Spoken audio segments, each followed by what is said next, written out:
You know that moment when you are standing in the kitchen at the end of the day at 6 p.m., you have your phone in one hand, you're stirring the pasta with the other. It looks a little bit like you might be zoning out, but actually you are doing at least 17 things in that moment. You are replying back to the 5 emails that came in while you were like cleaning up the dog's puke. You are signing permission slips. You are online shopping for your best friend's birthday, which you just realized is tomorrow. And then your partner walks in and says, "Hey babe, what's for dinner?" And you just fucking lose it. Or, you know, that moment when you are lying in bed, it's 11 p.m., you just wrapped up like a 14, 16-hour day.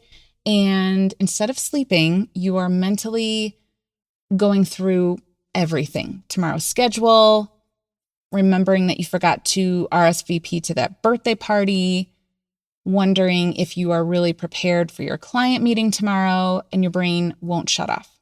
Or, you know, that moment when you've decided enough is enough. You are taking your life back. You are going to have some me time, some self-care time.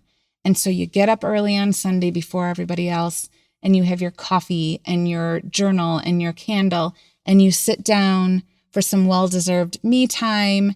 And instead of relaxing, you can't stop thinking about the fact that there's only enough orange juice for one kid. Or you are replaying in your head the moment that you snapped at the kids at bedtime last night. You know those moments. You judge yourself. You tell yourself that you're flawed. You just need to be more organized. You need to have a better system. You need to stop taking things so personally. You need to learn how to calm down. Then all of these things would solve themselves. But what if I told you that this isn't actually something about you that's broken? This isn't a personal failing that you need to learn a new skill set for, you need a better strategy for. What if I told you that the only thing that's happening is that you've got some internal junk drawers that are full of clutter. They are overflowing. That's what we're going to talk about today. This is Calm AF, episode 325. Today we are talking about your internal junk drawers, how they got so full, and what you can do now that you know. So let's dive in.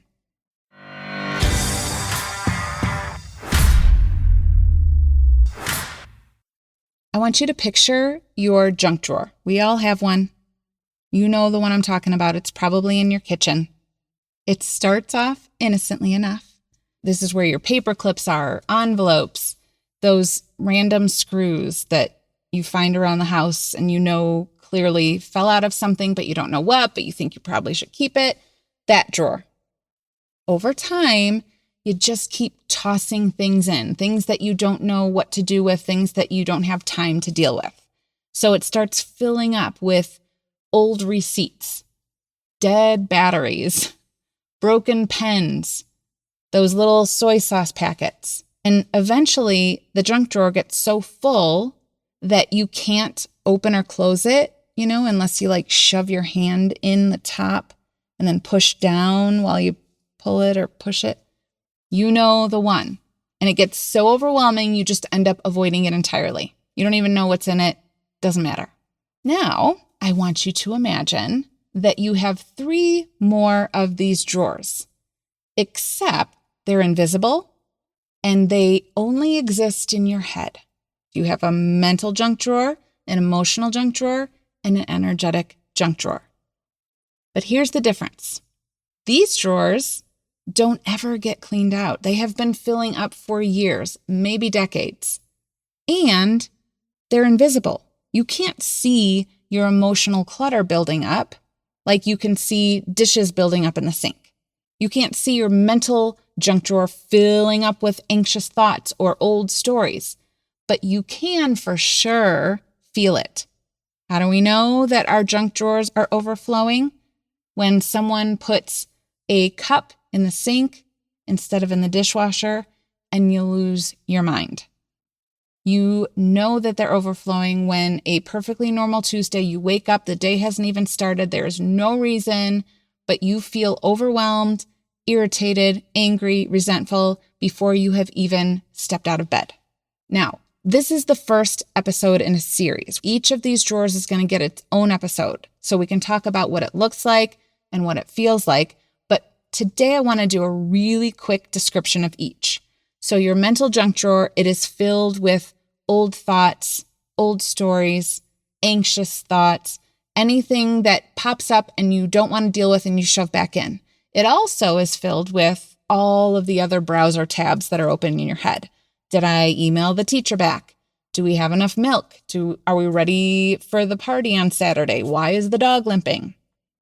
This is where you keep track of everyone's schedules, your grocery list. This is what goes in the mental junk drawer. The emotional junk drawer is where you put all of your feelings. So the guilt that you feel when you're working and not with your kids, in the junk drawer. The guilt that you feel when you are with your kids and not at work, in the junk drawer. You're irritated that you had to ask someone 3 times to respond to your email, but then you feel bad for being irritated because they just didn't get the message. All goes in that emotional junk drawer. The energetic junk drawer is filled with things like other people's moods, other people's emotions. You know, the moment you walk into a room with other people, you are scanning the world for danger, scanning for conflict, scanning for problems to fix or energy to manage. You absorb everyone's moods like a sponge so that it feels like yours. They go in the energetic junk drawer. Your partner had a bad day. Suddenly now you have a bad day. What do you do with that energy? Junk drawer. Now, the reason why your kitchen junk drawer gets full might be partly because you didn't have time to organize it, you didn't know what to do with it, but these internal junk drawers get full because you were programmed to keep shoving things in. Think about it. When you were young, you had this thought pop up and someone told you, don't worry about that. That's nothing to worry about. You don't need to think about that. Oh, okay. Shove it in the junk drawer. You're feeling upset about something. Someone tells you, that's no reason to be upset. Don't be upset. Stop being so sensitive. Oh, okay. That goes in your emotional junk drawer. You just shove that in there and close the drawer. Calm down. Why are you getting so worked up? Why do you care if I'm in a bad mood? Energetic junk drawer. Shove it in, shut the drawer. Every time you had a feeling that needed attention, every anxious thought that needed processing, every time you absorbed someone else's stress, you were taught to shove it in the drawer and leave that shit alone for probably most of your life. So yeah, no wonder these drawers are overflowing. But I want you to see that this isn't about you being broken or disorganized or not having the right skill sets. The reason why it feels so overwhelming is because you've got years of accumulated, unprocessed mental, emotional, and energetic clutter that you didn't even know you had a choice that you could declutter it. Nobody taught you how to feel your feelings. No one taught you how to pull up thoughts and process them and work through them instead of shoving them in. You didn't know you could do that. But now you do. Now you do. So once you know better, you can do something different. Before you start thinking like, great, another thing I need to learn, another thing to put on my to-do list. I hope you have been around long enough to know that is not how I roll. If it worked to stress out about becoming calm, you would be super calm by now, wouldn't you? That is not how this works. The solution isn't complicated, but it's different from what you've been trying. You need to start treating your internal clutter that you've accumulated the same way you treat physical clutter. And that is with daily maintenance that both clears out the old and prevents you from putting in new clutter. When I was 9 months pregnant, 4 weeks from delivering my first baby, we moved into a brand new house, which I do not recommend.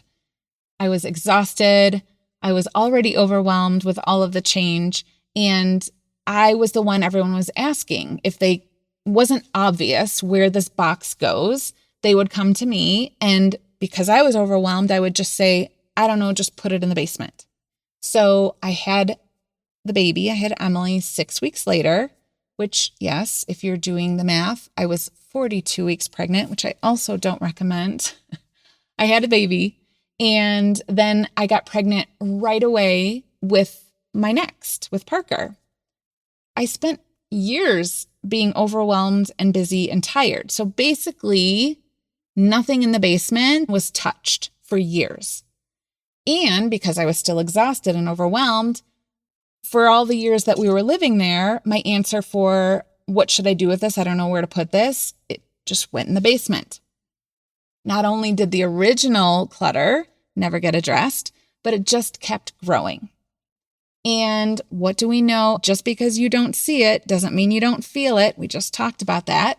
So eventually I was like, I just need to deal with this.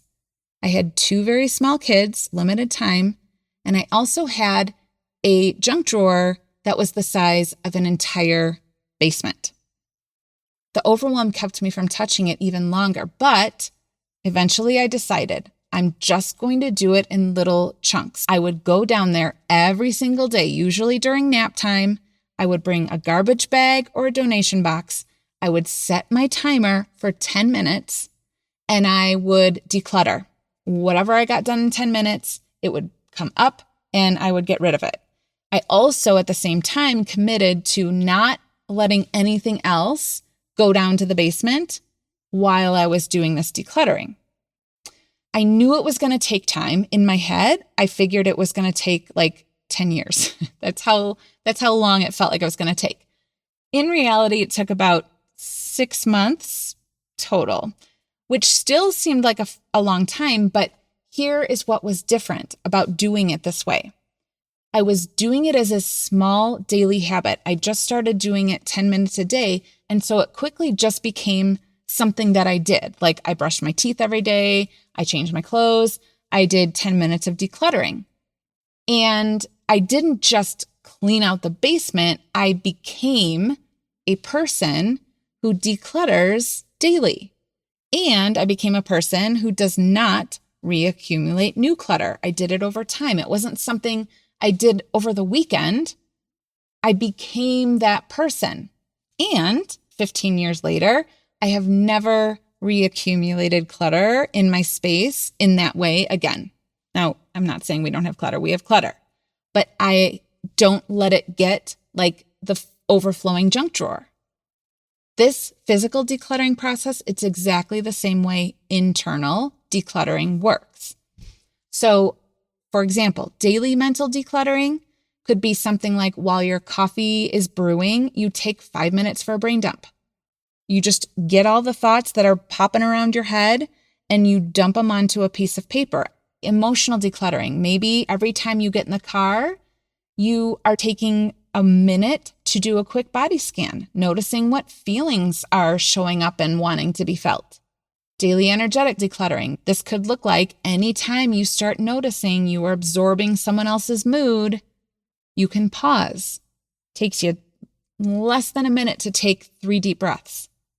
Takes you less than a minute to pull up an anchor thought. This energy isn't mine. I don't have to hold it. So like I said earlier, this is part 1 of a series where we are talking about this internal clutter. In the next episode, we are going to focus on the mental junk drawer, those racing thoughts, replaying the conversations, overthinking everything. What I really am excited to tell you about, I have it's not a new program, it is a redecorated program called Calm AF Year. And it's designed specifically for you. If you are tired of feeling like you're always behind or always overwhelmed, like all of your internal junk drawers are always overflowing. I know a whole year might sound like forever when you want to be decluttered yesterday. I know you want the quick fix, you want the weekend intensive, but the reason why you keep ending up back in overwhelm is because you keep doing massive cleanouts instead of daily maintenance. You need to learn these daily maintenance skills.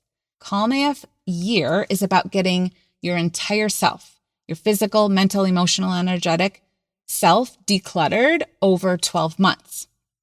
which means, just like my basement, you never have to go through another massive decluttering project again. No more Sunday panic sessions. No more, I'll get my life together starting on Monday. No more emotional breakdowns because everything in the drawer has just built up and overflowing until it explodes out. Enrollment for Calm AF Year will be open starting in August, and we will begin together on September 1st. You can get on the waitlist now, and the link for that is in the show notes. Thank you so much for listening. Go empty your junk drawers. I will see you next time.